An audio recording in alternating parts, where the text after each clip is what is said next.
안녕하세요. 서울 S치과 최승원 원장입니다. 오늘은 치약에 관한 내용을 준비했습니다. 네, 추석 연휴가 이제 다 끝났는데요. 연휴는 잘들 보내셨나요? 저는 이번 연휴 때 난생 처음 이탈리아를 갔습니다. 기억에 남는 게 이탈리아에 가니까 마비스란 치약이 되게 유명하더라고요.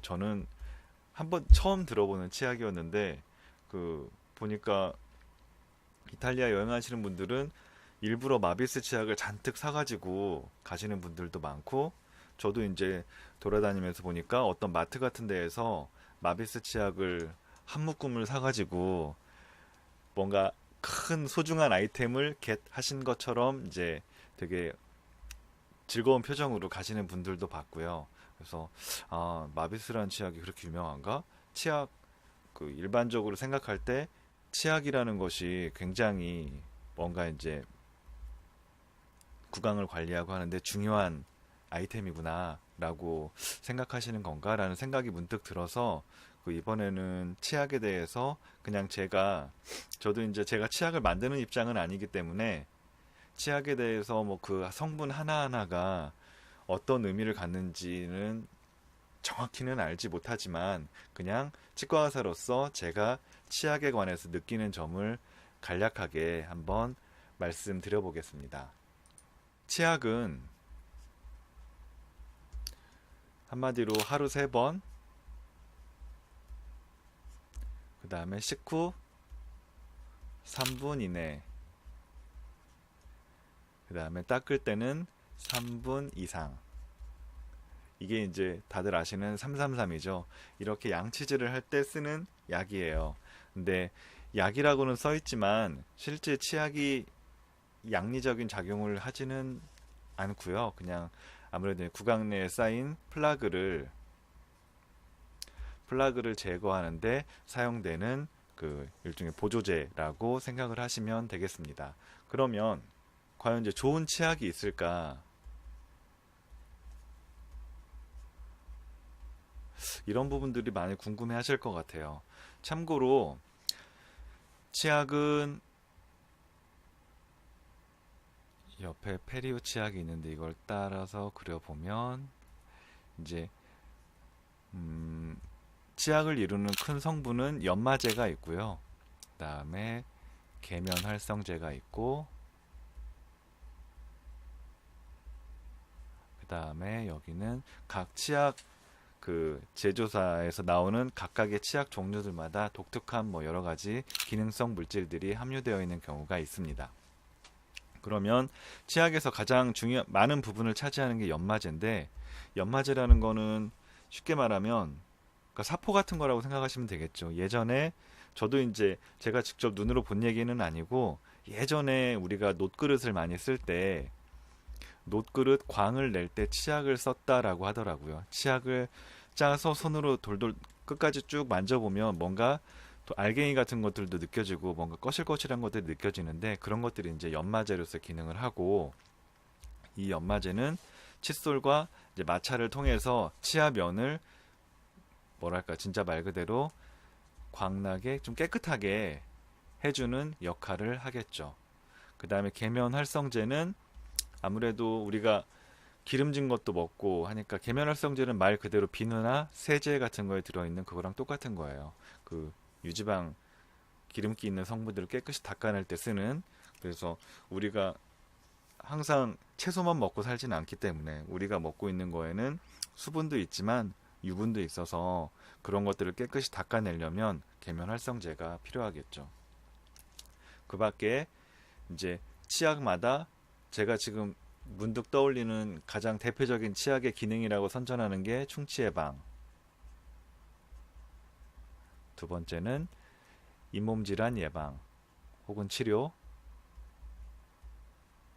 세 번째는 뭐 미백 효과, 네 번째는 실인니 감소, 뭐 이런 것들이 쭉 떠오르는데요. 과연 치약을 하루에 3번, 식후 3분 이내에, 그 다음에 3분씩 닦아서, 그럼 하루에 10분을 닦는 건데 10분 동안에 치아에 약을 발라가지고 충치 예방과 잇몸 질환, 미백, 시린니 감소는 좀 되니까 이거는 약간 뒤로 이따가 다시 설명드리고요. 충치 예방과 잇몸 질환, 미백 등이 이루어질까라는 의문이 듭니다. 먼저 충치는 그 뮤탄스라는 결국 세균이 일으키건 스트랩토코커스 뮤탄스라는 세균이 일으키는 건데요. 그러니까 세균이 치아 면에서 특히 뭐 깊은 구멍이나 이런 데 파고들어 있다가 음식물이 이제 빠지지 않으면 거기서 세균이 이제 부패작용을 일으키고 그거를 인해서 치아가 삭아나가는 과정이 결국 충치인데요. 치아가 이렇게 있으면 크게 확대해서 보면 이렇게 구가 이렇게 굉장히 깊은 데가 있습니다. 해부학적으로 치아가 났을 때 이미 이렇게 깊은 구멍이 있는 경우들도 있고 그래요. 그러면 이런 데는 아무리 칫솔질을 열심히 해도 닦이지가 않거든요. 그래서 이런 데에 음식물 찌꺼기가 끼고 이런 데에서 무탄스가 번식하기 시작하면 충치를 막을 수가 없어요. 다만 이런 데 이제 눈에 띄는 이런 면들은 칫솔이 지나가면서 닦아내면 그래도 좀 닦여 나가니까 그런 부분들은 개선이 되겠죠. 하지만 이거는 기계적으로 닦는 거기 때문에, 기계적이란 말은 칫솔에 치약을 묻혀서 빡빡 닦는 그 과정을 통해서 닦여 나가는 거기 때문에 굳이 뭐 뮤탄스를 죽이는 항생제 성분이 들어있다든지 이런 것들이 글쎄요, 제가 느끼기에는 큰 의미는 없지 않나 그렇게 생각을 합니다. 그리고 특히 이제 치아가 있으면 인접 치아가 이렇게 있잖아요. 이런데 사이사이를 잘 닦아야 되는데 일단은 사이사이를 닦으려면 칫솔이 그 안으로 들어가 줘야 되는데, 그러니까 일단 칫솔 자체가 그 안으로 들어가질 않으니까 그 치약이 거기서 들어가서 무슨 양리작용을 한다는 것은 크게 기대가 되지는 않습니다. 이게 이제 그 충치 예방에 관한 그 제 생각이었고요. 다만 불소 함유된 치약 있잖아요. 불소는 그 치아와 정확한 화학식은 따로 말씀드리지는 않겠고, 그냥 불소가 치아면에 오랫동안 접촉을 한다면 치아면에 뭔가 치환이 일어나서 치아면이 좀 단단해지는 역할을 해줍니다. 그래서 불소가 함유된 치약은 그래도 충치 예방에 어느 정도는 효과가 있다라고 바라보고 있는 상태고요.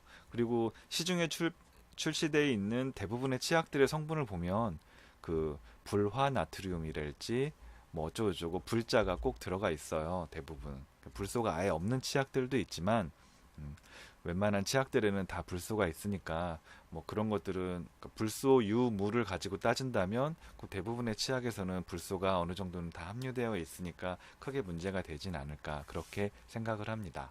두 번째로 잇몸 질환에 대한 내용인데요. 제가 그 예전 동영상에서도 한번 말씀드렸지만 잇몸 질환이 생기는 원인은 플라그가 쌓여서 이게 단단해져서 치석이 되고 치석에 균이 번식하면서 치아 주변에 염증을 일으키고 그런 것들이 계속 반복되면서 그 치주 질환이 생긴다라는 말씀을 드렸는데, 결국에는 잇몸 질환의 원인은 결국 치석인 거고, 치석은 치아가 있으면 그냥 보이는 면에는 잘 안 생기고요. 치아하고 잇몸하고 경계 부위 혹은 치아가 이렇게 있으면 앞니가 있으면 앞니 사이에 이런 데 잘 칫솔이 안 닿는 부위들 있잖아요. 이런 부위들에 치석이 쌓이고 여기서부터 잇몸이 녹기 시작하기 때문에 잇몸을 단단하게 만들어주는 치약이라는 것은 좀 약간 어불성설이 아닐까. 왜냐하면 치약과 칫솔질을 아무리 열심히 해도 치석이 떨어지지는 않고, 정말 단단하게 붙은 치석은 제가 치석 제거를 하면서 이러다 팔에 근육이 생기는 게 아니야?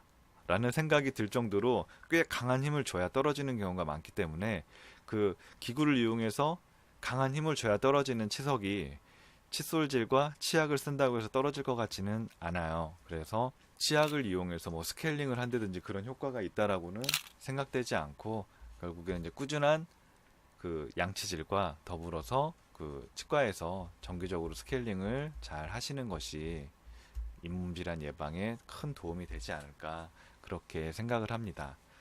다만 이제 스케일링 직후에 스케일링을 끝내고 나면 입안에 치석이 깨끗하게 떨어진 상태잖아요. 그 상태에서 뭐 어떤 특정한 성분을 갖고 있는 치약을 썼을 때 쉽게 말하면 치아면이 어느 정도 코팅이 되고 그런 부분들에서 이제 치석이 좀 상대적으로 생기는 속도를 늦출 수 있다라고 선전하는 치약들은 있습니다. 자세한 상품명은 저는 생략합니다. 어쨌거나 뭐 그런 치약도 있는데 일반적으로 그러니까 스케일링한 직후에서부터 꾸준히 썼을 때 그게 이제 어느 정도 효과를 본다라는 얘기지 치약을 가지고 칫솔질을 열심히 해서 있는 치석을 떨어뜨린다 그런 치약은 없어요. 그리고 그런 거는 스케일링해서 치석은 꼭 잘 떨어뜨리고 정기적인 잇몸 관리를 통해서 잇몸 건강을 유지하는 것이 더 좋지 않을까 그렇게 생각합니다. 다음은 이제 요즘에 특히 젊은 여성분들이 되게 많이 관심을 가질 텐데 그 미백 치약에 관한 내용인데요. 이제 미백은 예전에 그 과산화수소라는 약재를 이용해 가지고 이게 이제 굉장히 분자 자체가 활성이 크고 에너지가 굉장히 강한 분자여서 H2O2잖아요. 우리가 흔히 H와 O가 들어있는 분자식은 H2O를 생각하는데 여기에 O가 하나 더 붙어 있어요. 그럼 이 분자는 굉장히 불안정해요. 뭔가 O를 하나 떼어버리고 H2O로 존재하고 싶은 왠지 그런 거잖아요. H2O2라는 거는 우리가 알고 있는 그 분자와는 약간 다른 분자고 그래서 H2O2는 가급적이면은 H2O로 물이 되고 싶어 하고 그럼 여기서 떨어져 나온 산소는 이게 활성산소인데 엄청난 에너지를 갖고 있어서 얘가 다른 분자들을 긴 분자들을 공격해서 분자를 끊어요.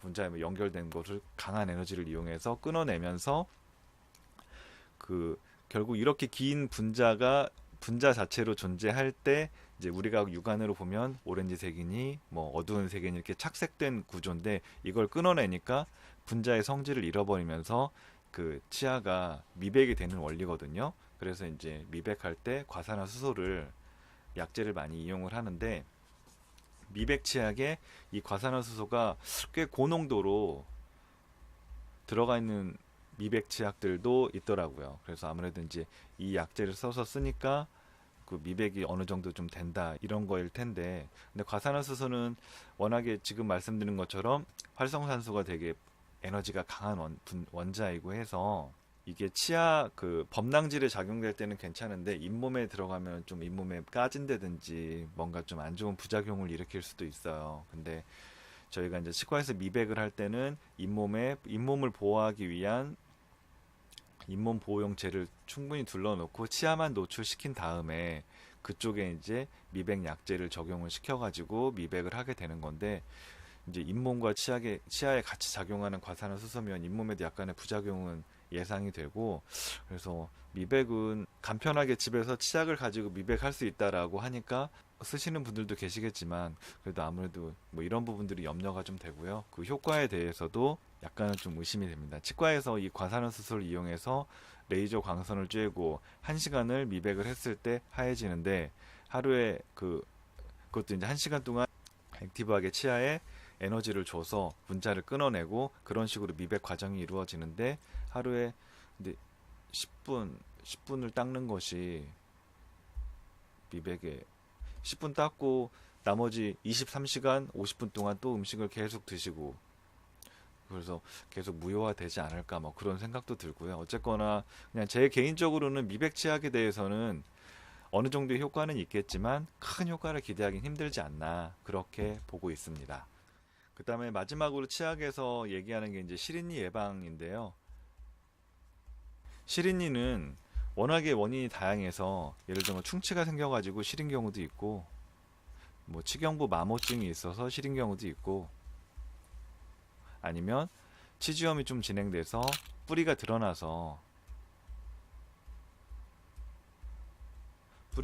상태에서 시린 경우도 있을 텐데 뭐 충치나 치경부 마모는 거기에 맞는 치료가 필요하겠고요. 치주염으로 인해서 뿌리가 노출됐다. 뿌리가 드러난 경우에는 어떻게 딱히 치료하기가 쉽지가 않은데 이런 경우에 이제 뭐 시중에 나와 있는 시린메드랄지 센소다인 같은 이런 치약들은 아무래도 이제 노출된 상아질에 지속적으로 쓰게 되면 상아질 면을 코팅하는 양리작용이 좀 있어서 꾸준히 한 2주 이상을 쓰신다면 그래도 어느 정도는 효과를 보고 있습니다. 물론 그것도 이제 충치나 이런 거는 아니고 뭐 치주염으로 인해서 뿌리가 드러날 때든지 아니면 치료하기가 까다로운 치아 사이가 맞닿아 있는 부분이 뭐 상아지로 좀 드러날 때든지 그런 경우에 쓴다면 충분히 효과를 보실 수가 있고요. 그래서 저도 치과에 오시는 분들 중에서 원인을 알 수 없게 계속 시리다라고 하시는 경우는 이런 치약을 추천드리고는 있습니다. 오늘 그 치약에 대해서 그 내용을 좀 살펴봤습니다. 시작은 그 마비스라는 이탈리아에서 나왔던 그 치약을 보고선 제가 이제 말씀을 드리게 되었는데, 오늘 내용을 정리하면 뭐 치약에서 얘기하는 충치 예방이랄지 잇몸 질환, 뭐 치료, 심지어는 치석을 제거해주는 치약이 있다라고도 봤는데 그거는 조금 치과 의사가 보기에는 될까 싶은 생각이 들고요. 왜냐하면 제 경험상 정말 단단한 치석은 이게 쉽게 제거가 되지 않기 때문에 이솔질만으로 이게 될 거라고 생각하지 않아서 그렇고요. 그 다음에 뭐 미백이랄지 실린니 이런 부분들에 대해서 대략적인 제가 생각하는 내용들을 말씀을 드렸어요. 그래서 대부분의 치약은 이제 치약에서 선전하는 양리작용을 갖고 있는 성분들은 극히 일부분이고요. 대부분 뭐 계면활성제라 결국 닦아내는 약이니까 보조제니까 계면활성제나 연마제 등이 많이 들어가서 이제 좀 닦아내는데, 중요한 거는 어떤 치약을 쓰느냐 보다는 어떤 칫솔을 써서, 어떻게 보면 어떤 칫솔을 가지고 어떤 방법으로 양치질을 하느냐가 더 중요하지 않나 그렇게 생각을 하고 있습니다. 그리고 치약은 저는 개인적으로는 뭐 상품명을 여기다 얘기해도 되는지 모르지만 2080 치약을 지마켓에서 주문해서 쓰고 있습니다. 저희 치과에서는 직원들이랑 같이. 왜냐면 그냥 제일 냄새가, 그냥 제가 이걸 쓰는 이유는 그냥 옛날부터 써왔었고 그냥 냄새가 그냥 거기에 익숙하고요. 그냥 쓰기 편하니까 쓰는 거고, 예전에는 뭐 지마켓에서 직원들이 2080을 주문하는데 이거를 잘못 주문해서 페리오 치약을 주문한 적도 있는데, 뭐 페리오도 그냥 써요. 페리오도 많이들 쓰시니까. 뭐 그 밖에 치약들이 굉장히 많은 종류가 있는 걸로 알고 있는데, 그냥 치약마다 독특한 향들이 있잖아요. 그래서 그게 본인한테 맞고 하면 뭐 되는 것 같고, 마비스는 좀 비싸서 이거는 제가 그래서 이거 이탈리아에서는 제가 이거 얼마인지는 안 알아봤는데 우리나라에서 직구하는 걸로 보니까 가격이 이거 꽤 비싸더라고요. 그래서 이탈리아에서 만들어서 이탈리아 명품이라 비싼가 싶기는 한데 제가 안 써봤으니까 이거에 대해서 뭐라고 말씀 못 드리겠네요. 하지만 뭐 치약은 크게 뭐 대동소이하다 뭐 그런 말씀을 드리고 싶고요. 그 밖에도 뭐 파로돈탁스니, 참, 파로돈탁스 저는 우리나라 건 줄 알았더니 이탈리아에서도 이게 팔던데요. 이게 보니까 외국 치약이더라고요. 예, 파로돈탁스는 외국 치약이었고, 그 인사도를 만드는 동국제약에서 인사덴트라는 치약을 또 만들었는데, 뭐 인사덴트는 제가 샘플 들어온 게 하나 있어서 한번 써봤는데 그냥 뭐 제가 치주염이 막 심하고 이런 게 아니어서 이게 어 글쎄요. 네, 근데 이것도 아마 제약회사에서 만든 치약이라서 아마 되게 비쌀 것 같아요. 그래서 꼭 뭐 써야 된다면은 쓰는 거지만 굳이 잇몸이 막 그렇게 심하게 나쁘지 않은데 비싼 치약을 쓸 필요가 있나 그런 생각은 들어요. 네, 그렇고요. 이런 말은 여기서 이게 되게 공개된 유튜브라는 데에서 제 동영상을 찍으면서 회사의 제품들에 대해서 이렇게 얘기하려니까 조금 조심스럽긴 하네요.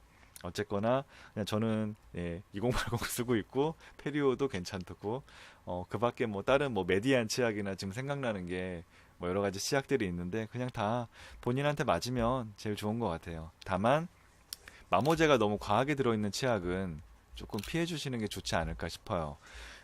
닦았을 때 진짜 마모제가 느껴지는 치약들이 있거든요. 뭔가 우둘투둘하게 막 치아에 사포 문대는 것 같이. 근데 그런 것들은 막 닦을 때는 상쾌하게 느끼실지 모르겠지만 결국 칫솔질을 너무 세게 하면 치경부 마모증이 생긴다 그런 말 하잖아요. 근데 이게 치경부 마모증이 칫솔 그 나일론 칫솔로 돌을 얼마나 문대면은 돌이 닳겠어요. 칫솔 모가 닳아 벌어지고 닳는 게 정상이지. 하지만 거기에 어떤 치약이 중간에 들어가느냐에 따라서 돌이 실제로 마모가 될 수도 있잖아요. 그래서 너무 마모제가 과한 치약은 좀 피하는 게 좋지 않을까 싶고요. 네, 치약은 본인이 주변 마트나 편의점에서 제일 눈에 띄고 그냥 고르기 편하신 걸로 나한테 맞는 걸로 쓰시면 된다. 어떤 치약을 쓰든지 내 몸의 잇몸병이나 충치가 사라지게 하진 않는다. 그런 말씀을 드리면서 오늘의 동영상은 마무리하도록 하겠습니다. 날 추워지고 하는데 항상 감기 조심하시고 다음에도 더 좋은 내용으로 찾아뵙도록 할게요. 서울 S치과 최승원이었습니다. 감사합니다.